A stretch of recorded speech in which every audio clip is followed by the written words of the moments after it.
Parliament में यदि कोई दो आदमी बहुत लड़ता हुआ नजर आता है तो वो ओवैसी साहब और मैं। लेकिन देश जब संकट की स्थिति में हो और खतरा बाहर से हो तो एक संस्कृत का श्लोक है कि सर्वनाशे समुत्पन्ने अर्ध्य त्यजति पांडितः। यदि सर्वनाश होने की स्थिति हो तो आधी चीजें छोड़कर बचाव में लग जाना चाहिए। तो हम लोगों ने अपनी आइडियोलॉजी को भारत में छोड़ दिया है और बाहर में भारत एक है, इस मैसेज के लिए हम और ओवैसी साहब एक साथ चल रहे हैं।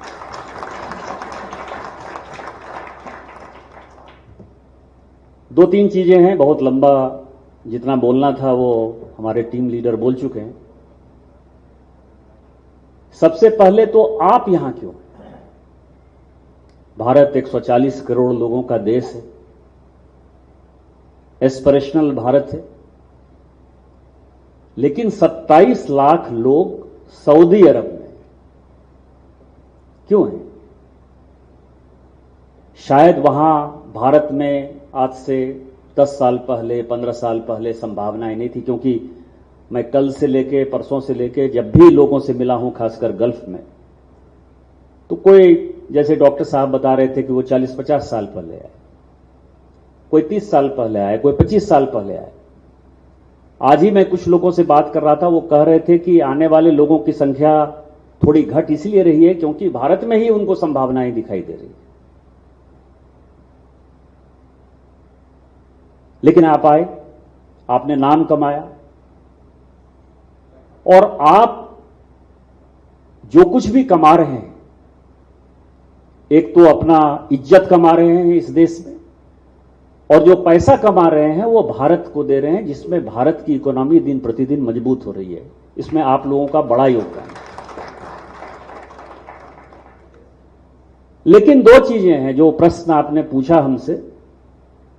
सऊदी अरब कह रहा है कि 2030 तक वो अपने देश का काया पलट कर दे, उसका एक टारगेट है। और हमारा टारगेट है कि हम 2047 तक अपने देश का जो है काया पलट कर देंगे, हम विकसित भारत बन जाएंगे।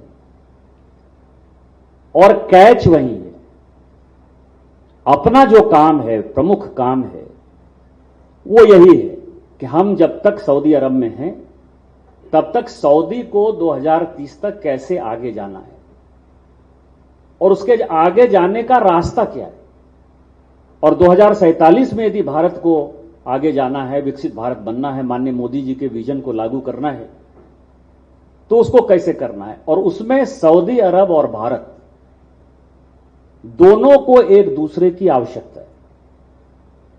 आवश्यकता कैसे? जो बात आपने कहा आर्टिफिशियल इंटेलिजेंस का, साइबर सिक्योरिटी का, सुपर कंप्यूटर का, क्वांटम कंप्यूटर का, ये सब में हम मास्टर हैं। आज अमेरिका की पूरी सिलिकॉन वैली लगभग हम कंट्रोल किए हुए हैं। हमारे लोग वहां हैं, सुंदर पिचई से लेके सत्य नडेला तक, वो सभी जो है दुनिया को रास्ता दिखा रहे हैं। और अगली लड़ाई टेक्नोलॉजी की ही होनी है। अमेरिका जिस सामान को $100 में देगा, हम $2, $4, $5 में बना पाने की स्थिति में। अभी चांद जब हम गए तो हमने दिखाया कि जो जितने में वो घर बना सकता है, छोटा सा घर अमेरिकन, हम उसमें चांद के ऊपर जा सकते हैं।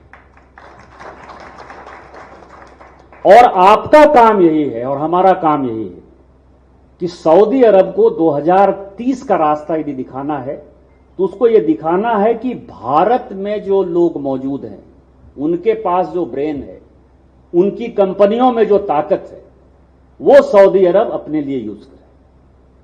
ये काम यदि आप कर पाए तो मैं ये कह सकता हूं कि हमारे और आपके रास्ते में, खासकर सऊदी अरब में, क्योंकि एक चीज जो सऊदी अरब और गल्फ कंट्रीज बराबर कहता है कि भारत भी दोस्त है, बहुत अच्छा दोस्त है, इसके साथ पुराने रिलेशन है, लेकिन पाकिस्तान भी दोस्त है। तो संधू साहब ने जो कहा, या जो एक वक्ता कह रहे थे कि हम बहुत ऊंचे हैं, बहुत हाइट है और पाकिस्तान कुछ नहीं है, पाकिस्तान सचमुच कुछ नहीं होगा यदि हमारा और सऊदी अरब का उस तरह का रिलेशन आप बना पाने में कामयाब हो जाएंगे। इसीलिए आपका सबसे बड़ा काम है। दूसरा काम यह है, जो टेरर फाइनेंसिंग और टेरर फंडिंग की बात हो रही है, और हमने आज कई एक मीटिंग में ये बातें कही और आप लोगों के लिए महत्वपूर्ण है कि मुस्लिम ब्रदरहुड के नाते पाकिस्तान को $2 बिलियन सऊदी अरब देना चाहता है। आज चाइना ने अनाउंस किया है 3.2 बिलियन वो भी देगा। आईएमएफ ने कहा है कि वो भी 1.8 बिलियन मतलब लगभग 2 बिलियन वो भी देगा। यानी टोटल यदि आप देखिए तो लगभग 1 लाख करोड़ के आसपास, 75,000 करोड़ से लेकर 1 लाख करोड़ तक उसको दुनिया देना चाहती है। केवल आप ध्यान रखिएगा कि जब इस दुनिया में 2 तरह की दुनिया थी, एक अमेरिका के साथ दुनिया चल रही थी और एक रूस के साथ दुनिया चल रही थी, और दोनों को लगता था कि हम दुनिया को कंट्रोल कर सकते। तो जो अमेरिका के साथ दुनिया थी उसको रूस तोड़ने की कोशिश करता था, जो रूस के साथ दुनिया थी उसको अमेरिका तोड़ने की कोशिश करता था। और इस कारण से, जैसे मैं इराक का उदाहरण दे रहा हूं कि इराक में राजा को भगा दिया, सद्दाम हुसैन आ गए, किसी ने सपोर्ट किया, फिर सद्दाम हुसैन को हटा के जो है अमेरिका ने चाहा कि हम किसी और को बिठा देंगे। फिलिस्तीन का मसला है, लगातार कोई न कोई फंड कर रहा है, कोई इजराइल को फंड कर रहा है, कोई फिलिस्तीन को फंड कर रहा है। वियतनाम में अमेरिका चला गया लड़ने के लिए। बात आप देख लीजिए, यमन की बात देख लीजिए, सीरिया की बात देख लीजिए। यदि आतंकवादियों को पैसा देंगे तो वो आतंकवाद में ही जाएगा। कोई भी ना अमेरिका किसी देश को ठीक कर पाया, अफगानिस्तान सबसे बड़ा उदाहरण है। 7 साल, 8 साल, 10 साल तक जो है अमेरिका परेशान होकर पंप करता रहा पैसे को, लेकिन फाइनली तालिबान को ही आना पड़ा, तालिबान को ही सत्ता सौंप के अमेरिका को भागना पड़ा। पाकिस्तान आज वहीं खड़ा है। ये लोग कितना हो पैसा दे दें, वो पैसा केवल मिलिट्री को जाएगा, केवल आतंकवादी को जाएगा, किसी आम पाकिस्तानी को नहीं जाएगा। और पाकिस्तान को कोई तोड़ने से रोक नहीं सकता।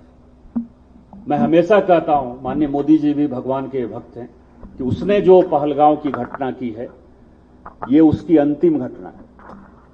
हमारे यहां एक कहावत है कि आपतकाल विनाशे बुद्धि, उसका काल आ गया है। इसीलिए मोदी जी के नेतृत्व के समय उसने भारत पर इस तरह का आतंकवादी घटना करने का जुर्रत किया है। यदि आप ये काम कर पाए, यदि आप समझा पाए लोगों को, तो मैं आपको दावा कर सकता हूं कि अगली बार जब पाकिस्तान अटैक करने के लिए आएगा, हमारे पास करेगा ही, जो संधू साहब ने कहा, तो हम पाकिस्तान को तोड़ देंगे, मरोड़ देंगे, समाप्त कर देंगे। पाकिस्तान ऑक्यूपाइड कश्मीर भी लेंगे, करतारपुर साहब भी लेंगे और उसके टुकड़े टुकड़े कर देंगे। इसीलिए पाकिस्तान हमारे सामने कहीं नहीं खड़ा होगा, केवल आप हमारे साथ मजबूती से खड़े रहिए। जिस तरह से आज 140 करोड़ देश खड़ा है, उसी तरह से यदि हम मजबूती से खड़े रहे तो दुनिया में कोई ताकत हमको नहीं हिला पाएगी। और हम 2047 का जब भारत बनाएंगे तो नंबर 1 होगा, दुनिया का नंबर 1 देश भारत होगा। इसी अपेक्षा के साथ कि आप लोग फिर वहां वापस लौट जाएंगे, यही कामना हमारी रहेगी। और जिस तरह से इंडियन डायस्पोरा सभी जगह होता है, दुनिया का डायस्पोरा भारत में बने, इसी आशा आकांक्षा के साथ मोदी जी और हम लोग चल रहे हैं। आप लोग आए, इन्हीं शब्दों के साथ जय हिंद, जय भारत। वीके न्यूज, राष्ट्र के नाम।